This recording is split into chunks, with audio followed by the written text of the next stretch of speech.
نبي صلى الله عليه وسلم مركي كسو دغتي وأما بنعمة ربك فحدث أي صحابتي سوحو كيري أنا أول الناس خروجا إذا بعثوا مالك قيامها قلق إلهي أي صوب حيان قفك وهري صوب حيا وأنيقا خطيبهم إذا أنسته مالك بن آدم لا آمسين دونو قفك أهضلي وأنيقا شافعهم إذا حبسوا مالك بن آدم لجوجيو qoraxduna ay gubayso 40 kun oo sano banka qiyaamaha la joojiyo qofka dhididka ka soo baxaya 70 dhudhun dhulka intuu u galo kadib kor u soo baxaya maalinkaas qofka u shafaaca qaadaya oo u argeynaya waa aniga buu yiri nabiga sallallahu alayhi wasallam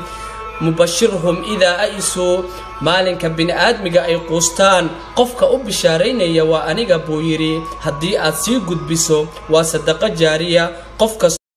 أفر وحيابات أو أي كشلين دونان دتك بنك قيامها تاجن مد كوباد وحي تهاي يا ليتني اتخذت مع الرسول سبيلا شليت دي محان أعدي واي رسولك أو أن ودا قد جم واي مد اللباد وحي تهاي يا ويلتا ليتني لم أتخذ فلانا خليلا شليت دي محان هبل صاحب وقد كتي مد سدحاد وحي تهاي يا ليتني قدمت لحياتي شليت دي مان وناك هرمرصدو مد أفراد ugu dambaysa waxay leeyihiin yaa laytana ata'na Allah wa ata'na ar-rasul shilaytadeedii maxaan u adeeci waayay ilaahay iyo rasuulkiisa hadaba maanta saaxib jaanis ayaa haysataa saaxiibkaaga xun waad bedeli kartaa ilaahay iyo rasuulkiisana waad adeeci kartaa hadaba maanta isbedel si aadan hadhow u shalayn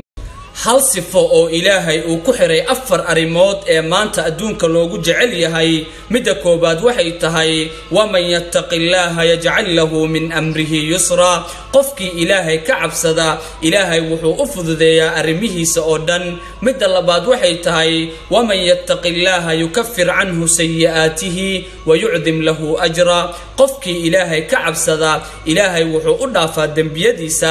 acmaashiisana wuu u ziyaadiyaa midda saddexaad waxay tahay wattaqullaha wa yu'allimukumullah ilaahay ka cabsada asaga ayaa wax idin baraya midda afraad ee ugu dambaysa waman yattaqillaha yaj'al lahu makhraja qofkii ilaahay ka cabsada ilaahay wuxuu u furaa faraj ama meel uu ku badbaado nabiga sallallahu alayhi wasallamna wuxuu yiri la fadla li arabiyyin ala ajabi illa bitaqwa hadaba afartaas hadii aad rabtid in aad ku sifowdid ilaahay ka cabso